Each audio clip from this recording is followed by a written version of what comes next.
Hariom classes Narsinghpur में आपका पुनः स्वागत है। मैं अजीत कुमार सिंह आपके समक्ष क्लास 10 यूपी बोर्ड बायोलॉजी के चैप्टर जैव प्रक्रम को लेकर प्रस्तुत हूँ।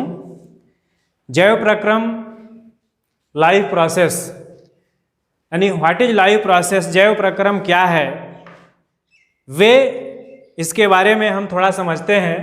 वे प्रक्रम जो सम्मिलित रूप से अनुरक्षण का कार्य करते हैं उन्हें जैव प्रक्रम कहते हैं। अर्थात वे सभी प्रक्रम जो सम्मिलित रूप से अनुरक्षण का कार्य करते हैं जैव प्रक्रम कहलाते हैं। अनुरक्षण शब्द यहाँ पर है कि अनुरक्षण का मतलब क्या होता है। अनुरक्षण का मूल अर्थ होता है देखभाल करना, अर्थात हमारे शरीर की देखभाल करने के लिए जो भी क्रियाएं संपन्न होती हैं, हमारे शरीर में जो भी क्रियाएं होती हैं, उन सारी क्रियाओं को संपन्न रूप से हम जैव प्रक्रम कहते हैं, या उसको हम जीवन की प्रक्रिया कहते हैं, या उसको हम लाइफ प्रोसेस कहते हैं। अब प्रश्न यह उठता है कि इस अनुरक्षण का अर्थ होता है देखभाल करना, और उस देखभाल करने के लिए हमें किसकी आवश्यकता पड़ती है? ऊर्जा की आवश्यकता पड़ती है। अगर शरीर है, शरीर की देखभाल करना है, इसको सही से चलाना है, तो इसके लिए हमें ऊर्जा की आवश्यकता पड़ती है। ठीक वैसे ही जैसे हमारे घर में कोई गाड़ी है, मोटरसाइकिल है, कार है, तो अगर उस गाड़ी को चलाना है तो उसको चलाने के लिए हमें ऊर्जा की आवश्यकता पड़ती है, जो डीजल, पेट्रोल, जैव ईंधन के रूप में होता है। ठीक वैसे ही हमारे शरीर को चलाने के लिए जिस ईंधन की आवश्यकता पड़ती है उसे हम ऊर्जा कहते हैं, और वह ऊर्जा हमें किसके माध्यम से प्राप्त होता है? भोजन के माध्यम से। यहाँ पर बताया गया है कि जीवों को भोजन से प्राप्त होती है। जितने भी जीवधारी हैं उनको ऊर्जा भोजन से प्राप्त होती है, क्योंकि उस भोजन के अंदर ही जो भी बैलेंस डाइट, जो संतुलित भोजन में है, कार्बोहाइड्रेट, प्रोटीन, वसा, खनिज लवण, विटामिन्स, जितने भी ये पोषक तत्व हैं, सारे के सारे पोषक तत्व हमें भोजन से प्राप्त होता है। और इस भोजन को प्राप्त करने के लिए जीव क्या करते हैं? पोषण करते हैं, न्यूट्रिशन करते हैं। उसके माध्यम से भोजन मिलता है और भोजन के माध्यम से हमें ऊर्जा प्राप्त होती है। अब यहाँ पर ये बताया गया है कि अगर हम भोजन करते हैं, यानी हमने पोषण कर लिया, भोजन कर लिया, तो उसके बाद जो भोजन करते हैं एक तंत्र यहाँ पे लिखा गया है जिसको हम पाचन तंत्र या डाइजेस्टिव सिस्टम कहते हैं, जिसके माध्यम से, उस डाइजेस्टिव सिस्टम के माध्यम से, पाचन तंत्र के माध्यम से हमारे शरीर का जो, हमारे शरीर में जो भोजन ग्रहण किया गया है वह टूटता है, और टूटने के बाद जो ऊर्जा प्राप्त होती है, अब वह ऊर्जा हमारा शरीर ग्रहण करता है।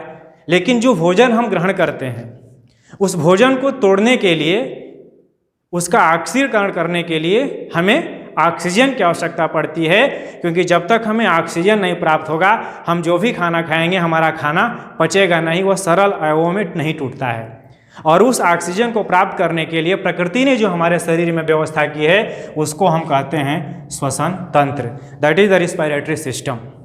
इस सिस्टम के माध्यम से, श्वसन तंत्र के माध्यम से हमें ऑक्सीजन प्राप्त होती है। उसके बाद यह भी हमारे शरीर में हो गया। उसके बाद तीसरा पॉइंट है डाइजेशन हो गया, रेस्पिरेशन हो गया। अब उसके बाद शरीर में एक जगह से पूरे जगह लेकर के जाने के लिए किसी न किसी वाहक की आवश्यकता पड़ेगी, जिसके माध्यम से वह शरीर के विभिन्न अंगों तक वो पहुँचे। जैसे अगर आज के तारीख में अगर हमें कोई भी सामान अगर भेजना है, अगर एक स्थान से दूसरे स्थान तक भेजना है, तो हमें ट्रांसपोर्ट की आवश्यकता होती है। बगैर ट्रांसपोर्ट का हम एक जगह से दूसरे जगह नहीं जा सकते हैं। तो हमारे शरीर में वो ट्रांसपोर्ट का कार्य करता कौन है? तो प्रकृति ने वो भी व्यवस्था किया है। वो हमारे शरीर में ब्लड है जो एक जगह से दूसरी जगह तक किसी भी पोषक तत्व को पहुंचाने का काम करता है, और उसके लिए जो शरीर में व्यवस्था की गई है उसको हम परिवहन तंत्र या परिसंचरण तंत्र या ब्लड सर्कुलेटरी सिस्टम कहते हैं। उसके बाद है नेक्स्ट, अब हमने भोजन भी कर लिया, भोजन का पाचन भी हो गया श्वसन के माध्यम से। उसके अलावा ट्रांसपोर्टेशन भी हो गया परिसंचरण तंत्र के माध्यम से। अब उसके बाद हमारे शरीर में कुछ ऐसी भी क्रियाएं हैं जो सारी चीज़ करने के बाद जो हमने भोजन किया उसका कुछ न कुछ हिस्सा जो है हमारे शरीर में नहीं पचता है। वो हमारे शरीर के लिए अपशिष्ट पदार्थ होता है और उसका शरीर से बाहर निकलना भी आवश्यक होता है। अब उसके लिए प्रकृति ने क्या व्यवस्था किया है? उसके लिए प्रकृति ने जो व्यवस्था किया है कि जिसके माध्यम से हमारे शरीर से अपशिष्ट पदार्थ जब बाहर निकलते हैं, दैट इज द कॉल्ड उत्सर्जन तंत्र, या इसको हम एक्सक्रीटरी सिस्टम बोलते हैं, जिसके माध्यम से हमारे शरीर के सारे अपशिष्ट पदार्थ बाहर निकलते हैं। तो ये चौथा जो सिस्टम हमको पढ़ना होगा उस सिस्टम का नाम होगा एक्सक्रीटरी सिस्टम। लेकिन अब इसके बाद थोड़ा सा यहाँ पर हमको जानना है कि ये जो चीज़ होता है, यह जो प्रक्रिया होती है, जो क्रियाएं होती हैं, यह रासायनिक अभिक्रियाओं के माध्यम से होता है। इसमें 2 रासायनिक अभिक्रियाएं होती हैं। इस पूरे जो है सिस्टम को कंप्लीट करने में इन 2 क्रियाओं का महत्वपूर्ण योगदान होता है, जिसमें मैं पहला नाम ले रहा हूं जिसको अपचयी क्रिया या इसको हम कैटाबोलिक रिएक्शन कहते हैं।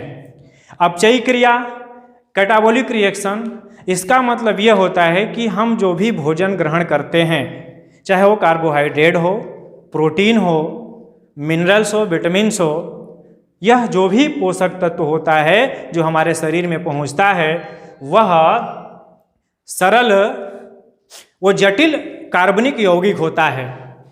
अब यह जो जटिल कार्बनिक यौगिक होता है, यह इस क्रिया के माध्यम से, अपचयी क्रिया के माध्यम से वह सरल अणुओं में टूटता है।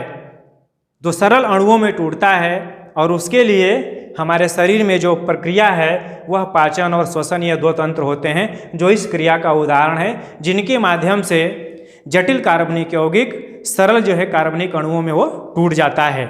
उसके बाद है नेक्स्ट उपचयी क्रियाएं, जिसको हम एनाबोलिक रिएक्शन कहते हैं। अब इसमें क्या होता है कि सरल कार्बनिक अणु वो आपस में संश्लेषित होकर के, संश्लेषण के माध्यम से जुड़ करके वह जटिल कार्बनिक यौगिक में कन्वर्ट हो जाते हैं, जिसको हम अपचयी क्रियाएं या एनाबोलिक रिएक्शन कहते हैं। और इसका एग्जाम्पल होता है प्रकाश संश्लेषण, जिसको हम फोटोसिंथेसिस कहते हैं। इसके बारे में अभी आगे हम चर्चा करेंगे, फोटोसिंथेसिस के बारे में। अब यहाँ पर हम पोषण के बारे में बात करते हैं कि वास्तव में अब हमारा जो टॉपिक जो मेन अब यहाँ से स्टार्ट होता है कि पोषण क्या होता है, तो इसके बारे में हम अब यहाँ पर हम पोषण के बारे में देखते हैं कि पोषण क्या है, न्यूट्रिशन क्या है। यह जो पोषण है, यानी वे सभी प्रक्रिया जिसके माध्यम से जीवधारी भोजन ग्रहण करता है और भोजन ग्रहण करने के माध्यम से उसके शरीर में पहुंचता है और उसकी वृद्धि होती है, इस सारे प्रक्रिया को हम पोषण कहते हैं या न्यूट्रिशन कहते हैं। अब यह न्यूट्रिशन या पोषण किसकी विधियाँ क्या है? यह 2 विधियों से मुख्य रूप से होता है। अगर डिवाइड करें तो इसके 2 मुख्य विधि है। पहला होता है ऑटोट्रॉपिक न्यूट्रिशन, जिसको स्वपोषी पोषण कहते हैं, और सेकेंड होता है परपोषी पोषण, जिसको हेट्रोट्रॉफिक न्यूट्रिशन कहा जाता है। अब थोड़ा सा हम इसके बारे में समझते हैं। ये ऑटोट्रॉफिक न्यूट्रिशन या स्वपोषी पोषण क्या होता है?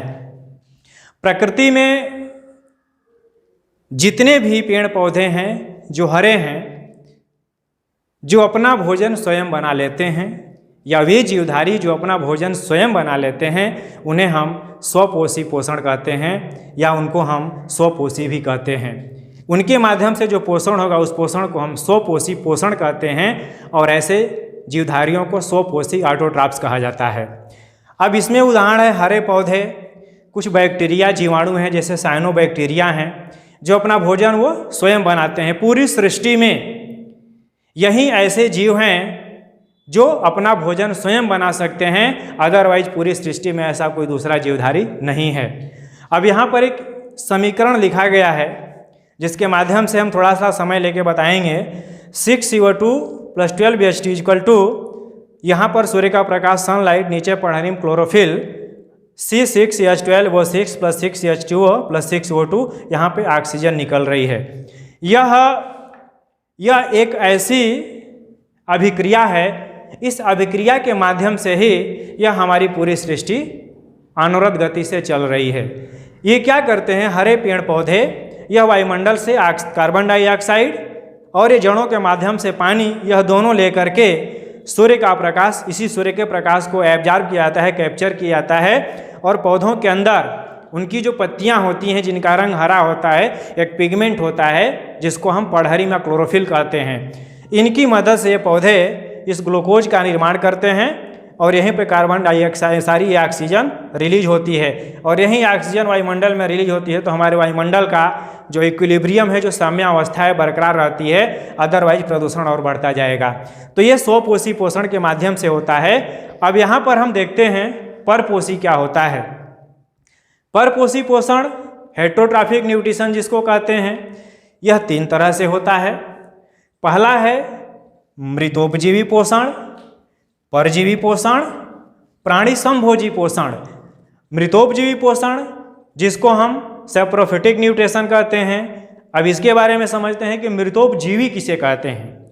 वे जीव जो अपना भोजन सड़े गले और मृत पदार्थों से प्राप्त करते हैं उनको हम मृतोपजीवी कहते हैं और वह पोषण जो इनके माध्यम से होता है उनको हम मृतोपजीवी पोषण कहते हैं। जैसे फफूंद, कवक, राइजोपस, यीस्ट, ये ऐसे जीव हैं जो सड़े गले पदार्थों पर उगते हैं और उनसे अपना भोजन प्राप्त करते हैं। तो ऐसे पोषण को हम मृतोपजीवी पोषण या सैप्रोफिटिक न्यूट्रिशन कहते हैं।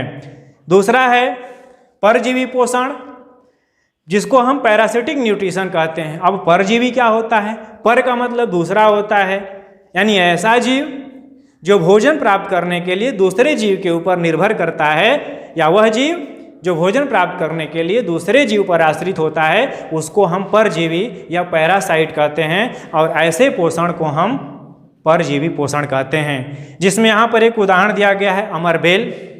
यह एक ऐसी लता है जो पौधों के ऊपर, पेड़ पौधों के ऊपर आप देखे होंगे वो लटकी रहती है। इसका जड़ नीचे नहीं होता है, वो डायरेक्ट पेड़ पौधों के अंदर ये उगती है और उसमें एक हाइस्टीरिया होता है।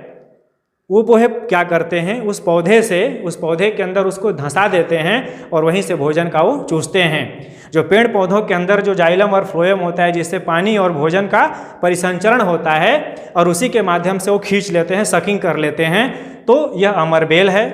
जू या खटमल है जो जंतुओं के ऊपर पाए जाते हैं, जो ब्लड जो है खींचते हैं। उसके अलावा फीता कृमि है, यह पाई जाती है, हमारी आंत में भी पाई जाती है फीता कृमि, वो किसी माध्यम से अगर पहुंच जाती है तो ये सारे जो है परजीवी हैं। तमाम और भी उदाहरण इसमें हैं। तो ये जीव जो दूसरों से अपना भोजन प्राप्त करते हैं that is called parasitic nutrition, parasite, और उस न्यूट्रिशन को पैरासिटिक न्यूट्रिशन या परजीवी पोषण कहते हैं। अंतिम है प्राणी संभोजी पोषण। प्राणी संभोजी पोषण जिसको होलोजोइक न्यूट्रिशन कहा जाता है, वे जीव जो अपने भोजन को ठोस या संपूर्ण रूप से ग्रहण करते हैं, जिसको ठोस रूप में पूरा का पूरा जिसको ग्रहण करते हैं और अंदर लेने के बाद जिसका पाचन करते हैं दैट इज कॉल्ड प्राणी संभोजी पोषण। ऐसे जीव को प्राणी संभोजी और उस पोषण को प्राणी संभोजी पोषण कहते हैं। और इसका सबसे बढ़िया उदाहरण मनुष्य है, गाय और बकरी है। तो यदि अगर आप इस चैनल पे प्लीज़ पहली बार आए हैं तो आप इसको सब्सक्राइब कीजिए।